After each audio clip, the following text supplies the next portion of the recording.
Assalamualaikum warahmatullahi wabarakatuh. Perkenalkan, nama saya Nurhalisa, BP004. Baiklah, di sini saya akan membuat sebuah video presentasi yang mana video presentasi ini bertujuan untuk pemenuhan tugas dengan mata kuliah Manajemen Keselamatan dan Kesehatan Kerja. Adapun topik yang akan saya presentasikan yaitu mengenai alat pelindung diri atau APD.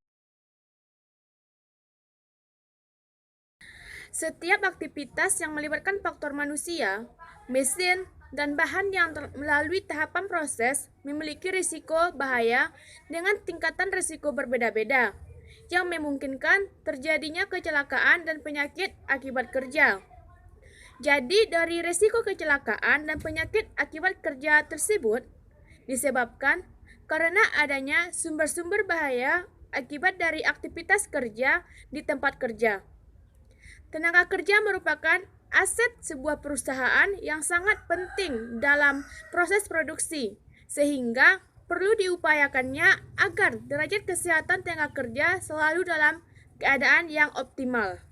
Dari risiko kecelakaan dan penyakit inilah, maka diperlukannya sebuah alat pelindung diri di sebuah perusahaan. Apa itu alat pelindung diri?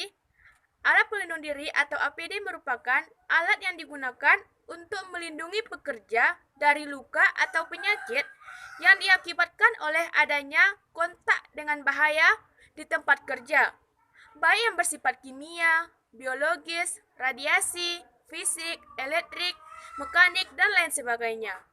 Jadi, APD ini merupakan salah satu bentuk upaya dalam menanggulangi sebuah risiko akibat kerja. Jadi, di dalam dunia kerja, penggunaan alat pelindung diri atau APD ini sangat dibutuhkan, terutama pada lingkungan kerja yang memiliki potensi bahaya bagi kesehatan dan keselamatan kerja, seperti pada industri pengecoran logam atau industri-industri lainnya. Peraturan perundang-undangan yang mengatur penggunaan APD, salah satunya adalah Peraturan Menteri Tenaga Kerja dan Transmigrasi Nomor 1 Tahun 1981. Disebutkan dalam pasal 4 ayat 3 bahwa pengurus wajib menyediakan secara cuma-cuma sebuah alat perlindungan diri yang diwajibkan penggunaannya oleh tenaga kerja yang berada di bawah pimpinannya untuk mencegah penyakit akibat kerja. Jadi, APD atau alat pelindung diri ini merupakan suatu alat yang mempunyai kemampuan untuk melindungi tenaga kerja yang berfungsi untuk memproteksi sebagian atau seluruh tubuh dari potensi bahaya di tempat kerja dan penyakit akibat kerja. Ada seorang ahli yaitu Sumamur 1196, Bapak Sumamur 1996 menunjukkan bahwa hal-hal yang perlu diperhatikan dalam pemakaian alat pelindung diri yaitu yang pertama, pengujian mutu alat pelindung diri harus memenuhi standar yang telah ditentukan untuk menjamin bahwa alat pelindung diri akan memberikan perlindungan sesuai dengan yang diharapkan. Yang kedua, pemeliharaan alat pelindung diri. Alat pelindung diri yang akan digunakan harus benar-benar sesuai dengan kondisi tempat kerja. Dan yang ketiga, ukuran harus tepat. Adapun untuk memberikan perlindungan yang maksimum pada tenaga kerja, maka ukuran alat pelindung diri ini haruslah tepat dan sesuai. Sedangkan yang keempat yaitu cara pemakaiannya itu harus benar.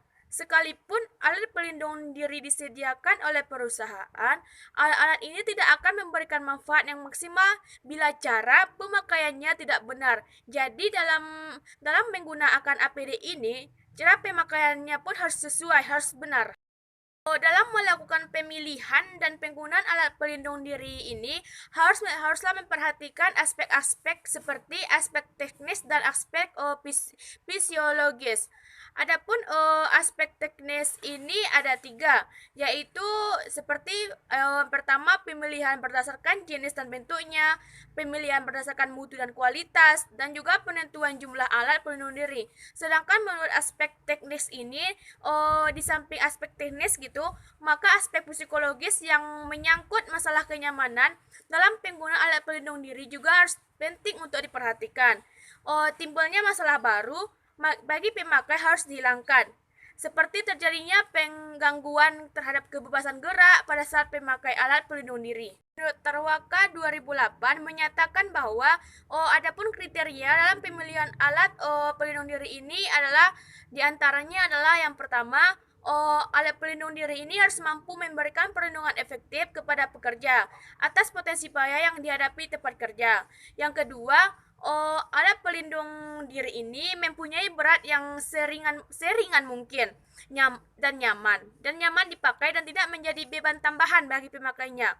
Yang ketiga, kriterianya itu yaitu bentuknya itu harus cukup menarik sehingga tenaga kerja tidak malu memakainya. Yang keempat, tidak menimbulkan gangguan kepada pemakainya, baik karena jenis bahayanya maupun kenyamanannya dan pemakaiannya. Dan yang kelima itu dia mudah untuk dipakai dan dilepas kembali gitu. Dan yang keenam, tidak mengganggu penglihatan, pendengaran, dan pernapasan, serta gangguan kesehatan lainnya pada waktu yang dipakai dalam waktu yang cukup lama. Adapun topik yang sangat penting itu adalah tentang jenis-jenis alat pelindung diri berdasarkan fungsinya. Terdiri dari beberapa macam, yaitu alat pelindung diri yang digunakan tenaga kerja itu harus sesuai dengan bagian tubuh yang dilindungi. Seperti yang pertama itu alat pelindung kepala. Alat pelindung kepala ini digunakan untuk melindungi rambut terjerat oleh mesin yang berputar dan untuk melindungi kepala dari terbenturnya benda tajam atau keras, bahaya kejatuhan benda atau terpukul benda yang melayang. Jenis alat pelindung kepala ini seperti topi pelindung, yang mana topi pelindung ini berfungsi untuk melindungi kepala dari benda-benda keras yang terjatuh dan terkena arus listrik.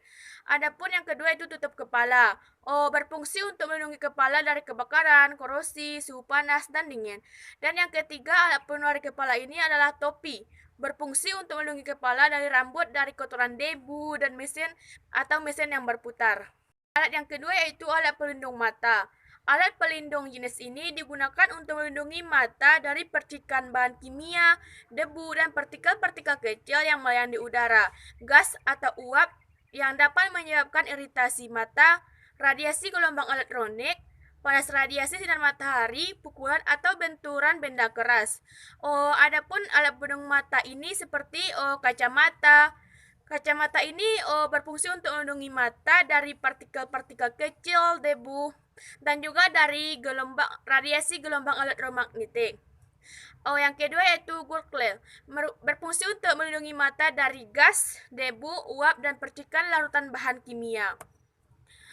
Yang ketiga yaitu alat pelindung telinga. Alat pelindung jenis ini digunakan untuk mengurangi intensitas yang masuk ke dalam telinga. Adapun alat ini yaitu yang pertama sumbat telinga. Dapat terbuat dari kapas, plastik, karet alami, dan juga bahan sintesis lainnya. Yang kedua tutup telinga. Alat pelindung jenis ini terdiri dari dua yaitu tutup telinga dan sebuah headband. Isi dari tutup telinga ini berupa cairan atau busa yang berfungsi untuk menyerap suara frekuensi tinggi. Keempat yaitu alat pelindung pernapasan. Alat pelindung jenis ini digunakan untuk melindungi pernapasan dari risiko paparan gas, uap, debu, atau udara terkontaminasi atau beracun, korasi, atau yang bersifat rangsangan. Secara umum, jenis alat pelindung pernapasan yang banyak digunakan di perusahaan antara lain masker. Apalagi pada saat sekarang ini lagi maraknya pandemi COVID-19 dan kita diwajibkan untuk memakai masker apabila keluar rumah. Masker ini jika di dalam sebuah perusahaan, fungsinya itu untuk mengurangi paparan debu atau partikel-partikel yang besar masuk ke dalam saluran pernapasan kita. Dan yang kedua, respirator. Respirator ini digunakan untuk melindungi pernapasan dari paparan debu, kabut, asap, atau gas-gas berbahaya lainnya. Yang kelima yaitu alat pelindung tangan. Digunakan untuk melindungi tangan dari bagian lainnya, dari benda tajam atau goresan, bahan kimia, benda panas, dan dingin kotak, atau dari arus listrik. Yang keenam yaitu alat pelindung kaki. Digunakan untuk melindungi kaki dari bagian lainnya dari benda-benda keras, benda tajam, logam, larutan kimia, benda panas, atau kontak dengan arus listrik. Oh, yang ketujuh yaitu pakaian pelindung. Oh, dalam sebuah perusahaan, tenaga kerja itu juga diharuskan untuk memakai pakaian pelindung. Karena pakaian pelindung itu sangatlah bermanfaat untuk keselamatan kerja, keselamatan dirinya. Adapun fungsi dari sabuk pengaman keselamatan ini digunakan untuk melindungi tubuh dari kemungkinan terjatuh dari ketinggian di bangunan. Prinsip pemeliharaan alat pelindung diri dapat dilakukan dengan beberapa prinsip atau cara, yaitu yang pertama, penjemuran di panas matahari untuk menghilangkan bau dan mencegah timbulnya jamur atau bakteri. Yang kedua, pencucian dengan air sabun. Cukup sekianlah presentasi yang dapat saya sampaikan tentang alat pelindung diri atau APD ini. Saya mohon maaf apabila ada kata-kata yang saya yang salah. Wassalamualaikum warahmatullahi wabarakatuh.